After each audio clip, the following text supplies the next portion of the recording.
Bem, pessoal, então retornamos a uma nova aula de cinemática da rotação. Agora, na aula anterior eu falei do momento de inércia, né, de um corpo que gira. Agora nós vamos fazer o uso desse momento de inércia, dessa propriedade do corpo que gira, tá certo?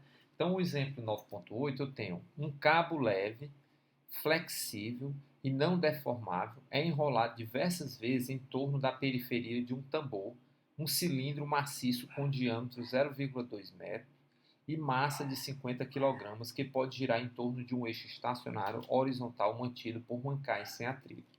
A extremidade livre do cabo é puxada com uma força constante de modo igual a 9 N, deslocando-se por uma distância de 2 metros. Ele se desloca sem deslizar e faz o cilindro girar.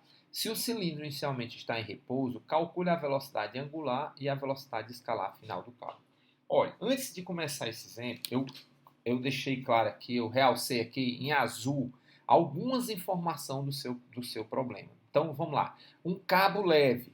Quando você vê esse tipo de expressão cabo leve, é porque a massa desse cabo não vai ser levada em consideração, tá certo?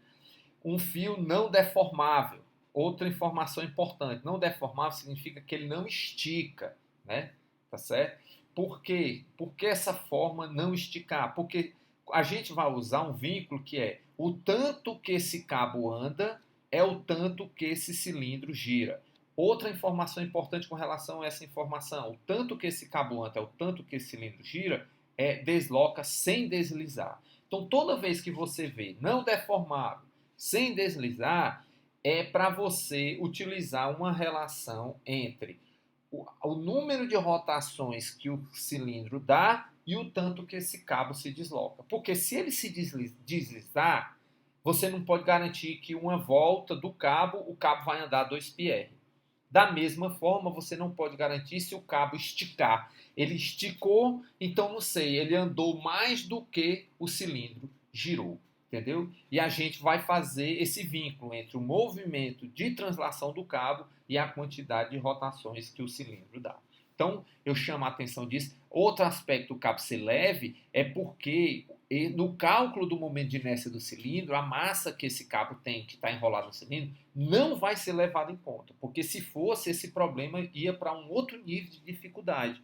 Porque você estaria variando a massa do corpo e isso afetaria o momento de inércia do corpo. Então, o fato dele dizer que o cabo é leve é para você desprezar isso. Ou seja, a massa do cilindro é muito maior do que a massa do cabo que está enrolado. Então, tirar esse cabo não vai alterar o momento de inércia desse cilindro, o fato desse cabo estar enrolado e estar sendo desenrolado. Você pode simplesmente utilizar o momento de inércia de um cilindro, tá certo? Então, eu chamei a atenção dessas informações porque vão aparecer bastante em exercício, em problemas, e eles aproximam o problema de uma situação real. Ou seja, você está querendo resolver um problema real, se você for levar todos esses aspectos em consideração, a sua solução vai ficar muito difícil.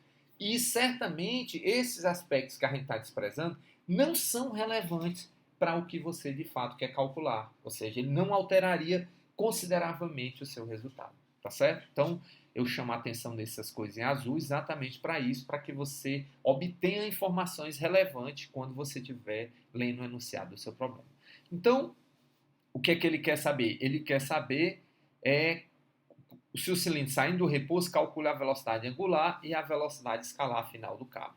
Então, primeiro eu vou usar o princípio, calcular o trabalho, né, que é força vezes deslocamento, né, o trabalho é FD cosseno θ. Nesse caso, eu aplico uma força de 9 newtons e desloco esse cabo por 2 metros. Então, eu realizo um trabalho sobre esse cilindro para ele girar de 18 joules. Né? Trabalho igual a energia cinética, né? O teorema trabalha energia, né? O seu trabalho que eu realizo se transforma em energia, no caso aqui cinética. E isso aqui é um meio de I ômega 2. Por quê? Porque esse cilindro está parado, ele só tem rotação. E o cabo que está se deslocando é leve, é considerado sem massa. Então, eu vou considerar a energia cinética puramente da rotação. Então, trabalho é igual ao meio de I ômega 2. É como se K, a energia cinética, é igual ao meio de ômega 2, mas trabalho igual a energia cinética, então já posso fazer a substituição direta.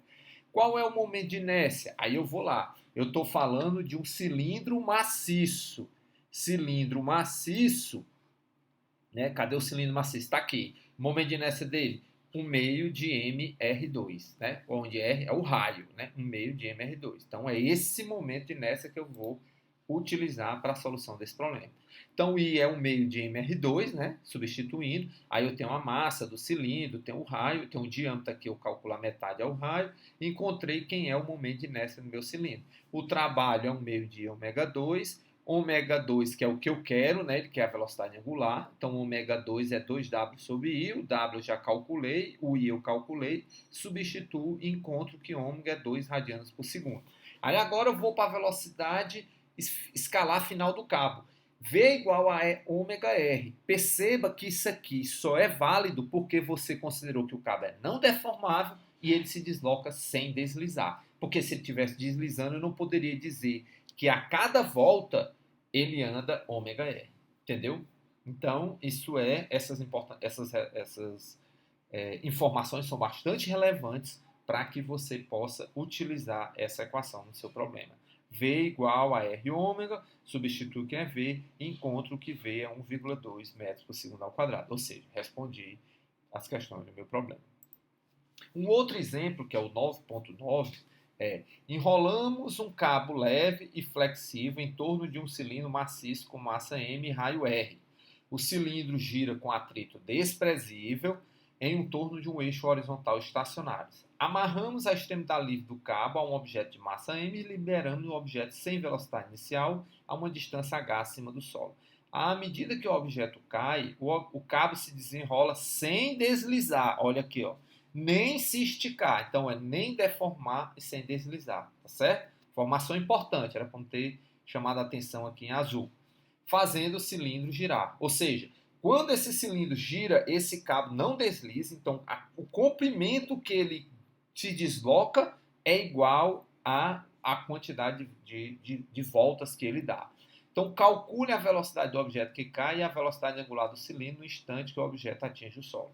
Então, está aqui o momento inicial do problema, né? Está parado, eu seguro aqui e solto esse bloco de massa Mzinho pequeno. Esse bloco vai cair e vai fazer esse cilindro girando até ele tocar no solo. Eu quero saber qual é a velocidade com que esse bloco atinge o solo. Perceba que aqui no problema ele coloca um quadro de energia, né? Eu tenho uma energia mecânica igual a cinética mais potencial. No início eu só tenho a energia mecânica, é simplesmente a potencial, que está todo mundo parado. Só tem potencial porque eu tenho uma altura H.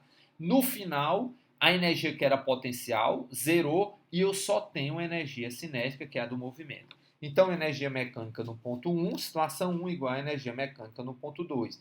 No ponto 1 eu tenho energia mecânica é 1 mais K1, o 2 mais K2, só que aqui a U2 é 0, não tem energia potencial no ponto 2, e aqui a K1 é 0, porque não tem energia cinética no ponto 1. Então, o 1 é mgh, e K1 é 0, o 2 é 0 e K2 é 1. Aí aqui está aqui o termo. Ó. Como esse bloco está se deslocando, ele tem a parte translacional, está aqui o meio de mv2, e tem a parte rotacional, que é o meio de I ômega ao quadrado. Tá certo? Então leva aqui, perceba que eu tenho uma energia cinética concentrada aqui nessa rotação e tenho uma energia cinética concentrada no bloco que cai. Tá certo?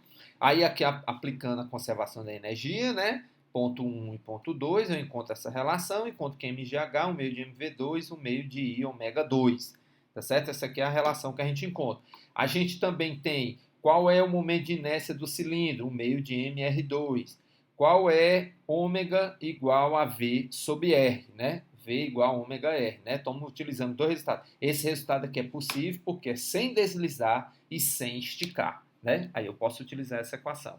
Isso aqui é porque trata-se de um cilindro.